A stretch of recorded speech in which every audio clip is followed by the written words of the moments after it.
And welcome back to the ECPC TV stage at ICCC here in Nashville, Murfreesboro, Tennessee. And Brown Squadron back up on the stage, and we are delighted to be talking to Lewis MacLeod. Hello. Welcome. How you doing? Thanks for having me here. Great, great. So is this your first time to the Nashville area? It is, yeah. It is. How are you finding it so Love far? it. It's great. Right on. We're going downtown. We're going downtown to the Honky Tonks, I believe. Is that Okay. what it's called? Yeah. Honky Is Tonk, that right the on. region? Yeah. Not getting sent on some wild goose chase. Yeah, go there. Right. The hell out of me. You're lost, son, aren't you? So we're going there. Right Are on. they winking at you when they say Yeah, welcome to the special area. So a lot of fans know Lewis as the voice of Sebulba from The Phantom Menace, and one of the first antagonists we see in that film in the pod racing scenes. And so we're going to get right into the questions. DB? Oh, would you look right at Yeah, me? right. You're right. absolutely. You. Well, my first thought was, you in real life, you look nothing like Sebulba. How much makeup did this take? Yeah, well, although the grayscale, you should have seen it. I mean, I remember when you see the character, of course, before they put the colour and they overlay it with all the textures and stuff, I went, oh, jeez, it does look like me. It had that face, you know. I've had people say to me, stop looking at me like you want to kill me. And it's a face, I don't know if it's just a thing I can't help. When you're listening to somebody, you look serious. I do that all the time. So the frown line comes in, and I think that's something they captured in the look of the character. When I saw the grayscale to do the work on the film, the actual meat of the recording, I remember going, ooh, that's me. Do I really look like that? You know, and it's a kind of face, you know. In all seriousness, I'm curious how you got involved with the Phantom Menace, and what was your relationship with the Star Wars universe before? Well, before, I guess, like billions of kids at the time, we were, you know, growing up when the film, when New Hope arrived, we started getting the toys. The toys were the continuance of the film in your own imagination before families could afford VCRs and things like that. So we had the toys to play with, and I was building papier-mâché sets in the hall with, you know, bottles of, you know, fizzy drinks and building them, and little Yoda would sit and I'd be and, because I mimicked, I'd entertain myself. I had a great universe going. I had, you know, stormtroopers getting on with everybody. I had toy cars that would just suddenly pull up and go, hello there, I'm driving a Jaguar. I don't care that it's a galaxy a long time ago in a far, far away land. No, I had them all working together, and I just had the best time in the hall of my parents' house, which sounds probably quite sad, I think, at some level. No friends, just my toys. Well, you're amongst company here. Yeah. I think a lot of us had those experiences. We're saving a fortune on therapy here. I wonder if there is a sci-fi therapist. Welcome. Sorry, that's just my thing. Just wanted to clear that out of the way. How's your week been? Really? That bad? So I was very much involved emotionally in the toys of it, and then going around here today, just breaking my heart, seeing how much they're going for now. And if my mother had bought 2 of everything, farting through silk, as they say back then.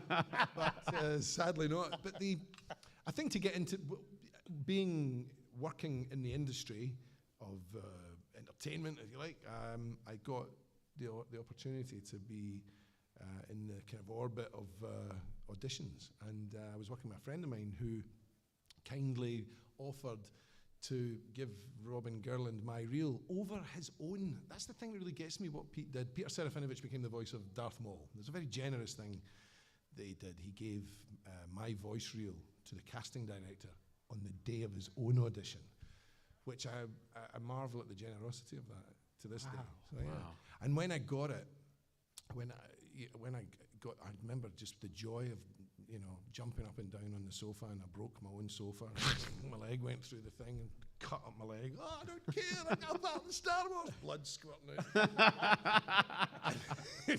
And then I went straight round to Forbidden Planet, which was the place where you bought all the toys and stuff. And I remember buying Peter a face hugger from Alien because I said, there's no way I can thank you with the way I want to thank you. But Tia, put that in your head and you'll get some idea of the level of thanks I want to give you.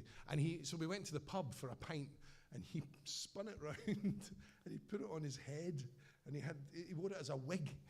And we stood in this bar in London, in the John Snow on Broadwick Street, where he had the face hugger from Alien on his head. And I watched him walk home after we had a couple of pints. And it set us on our way. The thing we also remember is that when we were working together, we were writing a radio series, and the download speeds on the internet, for the first time, the teaser trailer, the anticipation around that trailer was extraordinary. It was a 3-hour wait because, of course, it's 33 kilobytes a second or thereabouts. You know, the really slow, and we sat staring, waiting, and the thing downloading. And then it was then the trailer, and of course we dissected that. We played that trailer about 40 times. You know, every single frame, trying to work out what is this, and made the trailer. I was on the teaser trailer at the end. There's a little moment where Sebulba does a and I, you know. Jaw hit the floor, and just to be in that global phenomenon where you're part of something that everybody can relate to, you know, from even if you hadn't seen Star Wars, you would appreciate the scale of just how incredible this was going to become, you know, and I think they did a really good job of harnessing in the marketing of it that world. You know, the trailer, like I watched the Final Reckoning trailer for Mission Impossible and I thought, wow, I mean, the editing in it alone is just, it's so good. But when you watch the teaser, and even the trailer that they brought out after the teaser, the proper trailer, where they introduce the kind of landscape of, you know, the kind of creatures coming through the mist. Every story has, you know, legend has a beginning, and that slow build. It's a beautiful trailer for a film. It's a document. It's incredible stuff. And we have been pining for it for close to 20 years. Yeah, exactly that. There was nothing in cinema that really mattered at that point. You know, you were really, you know, really hopeful of it being that kind of phrase, but you kind of really felt it, you know. Right. Excellent. Scruff. So how did you decide what did that Sebulba voice sound like? Was there direction on it, or? Yeah, well, in the audition where I just completely embarrassed myself doing a load of different sound effects to the casting director, covered it in phlegm, all these silly noises. She's like, okay.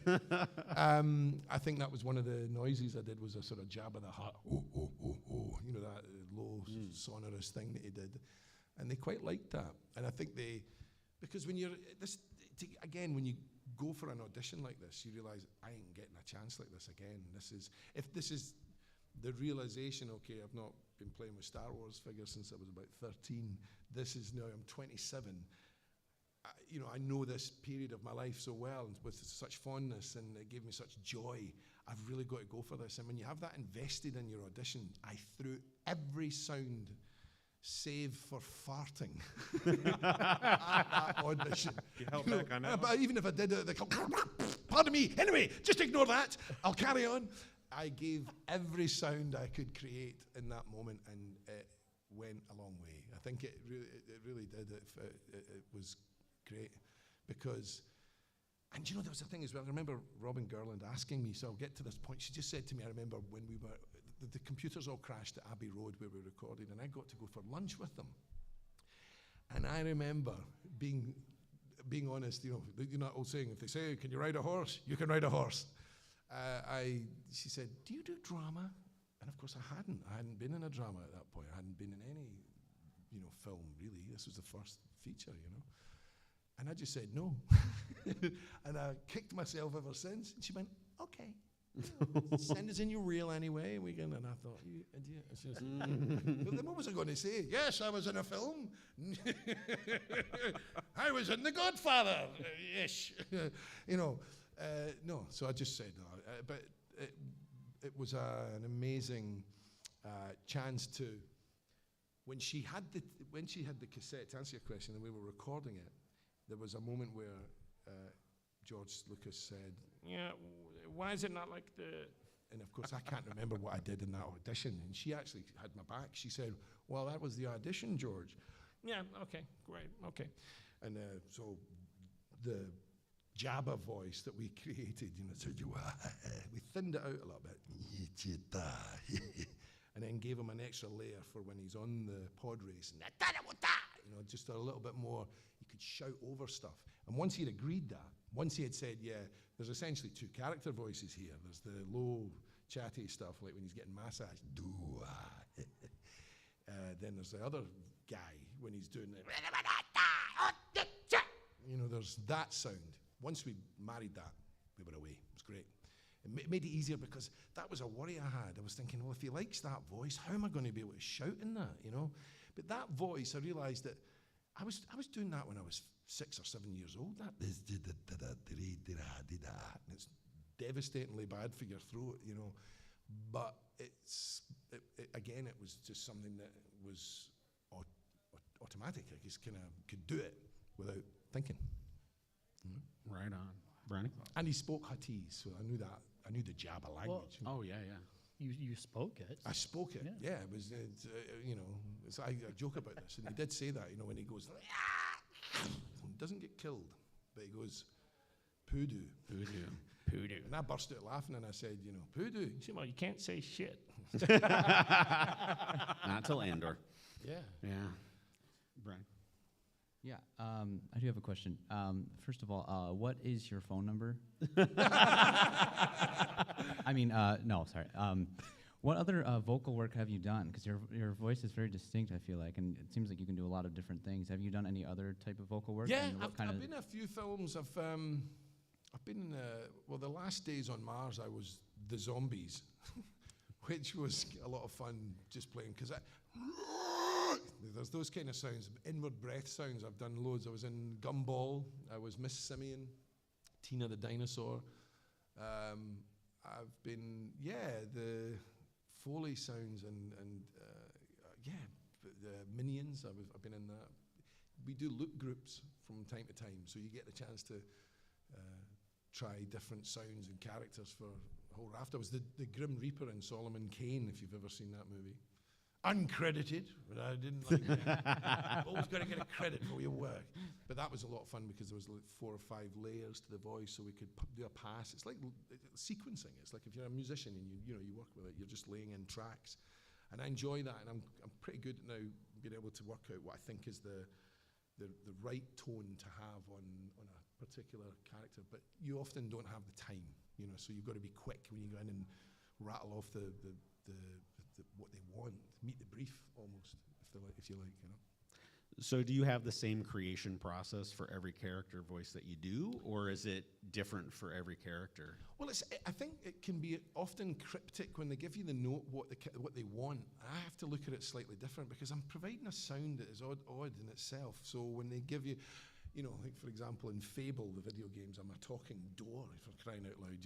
Oh my gosh. If they say to you, there's ostensibly he's the cleverest character in the piece, and you go, well, hang on a minute, he's only got 2 words. Aye, what's that about? So you have to look beyond the notes even of because you've got to create the sound, and if they like it, again, mimicry being subjective. It's like impersonating James Bond, like, well, that sounds nothing like him, but somebody might go, actually, that's on the money. So I, being used to having people say, yeah, you've got that sounds really good, but it reminds me of, something like that. For a time, many of the character voices that I would do, people would say, there's not lots, but some people would say, oh, that reminds me of a character from American Dad, or it's that same sort of thing, but it's associative. It's right. Really whatever one person thinks it could be. So mimicry for characters that have real sounds, or that's where you're out on a limb, really, and it can be that you just create something because you're thinking, right, or one is thinking, right, okay, well, I've got a guy that I know that sounds a bit like this, I'll try that, maybe leaven in a little bit of another voice, it's alchemic. You make up a different, You make up sounds layering in other sounds if you can, but you have to visualize them. And when they say, so he's this, but he's also got a bit of a da-da-da-da, and that's all useful, but it doesn't help me necessarily find the voice that they go, that sounds great, that sounds really good, whatever that is. That's when I think it really just becomes then park it, leave it, come back to it if you like it. Maybe we develop it, and then that's when you can add in their notes about the personality, about their impetuses and whatnot, and how you do it. But it can be quite tricky, and you've got to be aware of it being off-putting when they direct. You know, you get the character brief, and you're going, how am I going to make this sound like this? You know, literally, I've played everything from a talking door to, you know, inanimate objects, their personality. I gotta say that was surreal because I was a big fan of the Fable games. All right, and I'm all so over them. it was just 1, 2, and 3. yeah, just to hear that voice come out again, it's just wow. I've got loads of. I can't even remember the voices I did in that, but I've done a few. I've been in a lot of video games. I mean, it's great. You know, the Bond franchises, Yeah. Harry Potter, Wizard of the Lord of the Rings. I would, you know, I'd love to have been able to play Gandalf, but I did play a lot of characters in the Lord of the Rings games. It's like Aragorn, Faragon, even the herb, Tarragon. I was all over them for Outside of Sebulba, because you know there's a lot of focus on that. Do you have a voice that is kind of one of your favorites? I do have I enjoy. I love mimicry because I enjoy giving a take on character voices that are. I mean, I work in satire in Britain. We have radio shows. These late night satirical shows that you do have here. Frank Caliendo, I think, is fantastic. He's a great mimic, and so as a mimic, I relate to other mimics and watch for that. And so politicians, it was presidents, I guess, was a thing. Like I remember impersonating. I was working on. We have a newspaper. You've heard of the Times, the London Times. It's quite. Whenever you heard the London Times on radio, as a voiceover, I would be doing an English accent for the newspapers for any products to sell it plausibly and convincingly. I had to really work at that. But then I got one where they were covering something to do with Clinton, and it was getting the voice of the Times and getting the voice of Clinton. So once I'd got his voice and the creative, the bosses would go, that sounds like him, that's really good. I felt, right, okay. Right. You know, I could do this, and actually give me the confidence to think that I could actually work in satire, because I always thought you had to have a, Cambridge or Oxford education, but it gives you confidence along the way. Right. So politicians, if you get one right and they go, that's really good, that's great. And ones that, like movie stars like, I said next door, Christopher Walken, he was really an actor with a very complex voice. I felt that with him, I would listen to other people doing them and going, no, it's like you set up a stall, and next to you has got a guy, he's selling the same product, but just in a slightly different, from a different manufacturer or something like that. It's a bit like that. It's such a subjective thing. Right. But if you chime with the majority of people that in the room, stand-up comedy does that. That phenomenon where everybody laughs at the same moment is incredible to me. But if you do that laughter, the recognition laughter is one thing, but if you've got good writing, it starts to become a bigger thing. So movie stars, people that are complicated voices to do, are always challenging. I always like doing that. I felt like I was the only person that was impersonating Steven Spielberg. I'd heard nobody impersonating him. So I thought, I want to know. I really study his voice and get that sort of thing that I said to George, wonderful. He says wonderful. These wonderful things that and it's that's how I hear him. And yet, if you played him, you go, that sounds nothing like him. Right. It's sort of acceptable. But I've been working a lot on Scorsese, getting the laugh for Marty Scorsese and talking about the gate and movies and wonderful George Cukor. That I just do that to amuse myself and there's other ones that are really good to do. Werner Herzog is a great voice to impersonate. I actually want to do him in a cartoon. I want to play Werner Hedgehog. I want to play Werner Hedgehog. I don't need to move very fast. I just sort of crawl around, but I can be quite prickly. Like life, when you stamp on a hedgehog, the blood pours out. You wail to the moon. And you realize you should never stand on a hedgehog. But yeah, so there are voices like complicated voices or voices that you don't hear many other people doing are always, they're not great. If there's always somebody will go, oh, I get that. But the majority of the room might go, who's he? So you've got to be careful, you know. Right on, right on. Well, Lewis, this has been an absolute joy. We really appreciate you Likewise. coming in. We are still on day 1 at ICCC, and Lewis is going to be here all weekend, so make sure he's got a table out there. Make sure you swing by, get autographs, pictures. Make sure you come in if you're in the Nashville, Murfreesboro area, come and check it out. And Lewis, thank you for joining us. Thanks for today. asking me on. It's been lovely to see you all. Cheers. Thank you.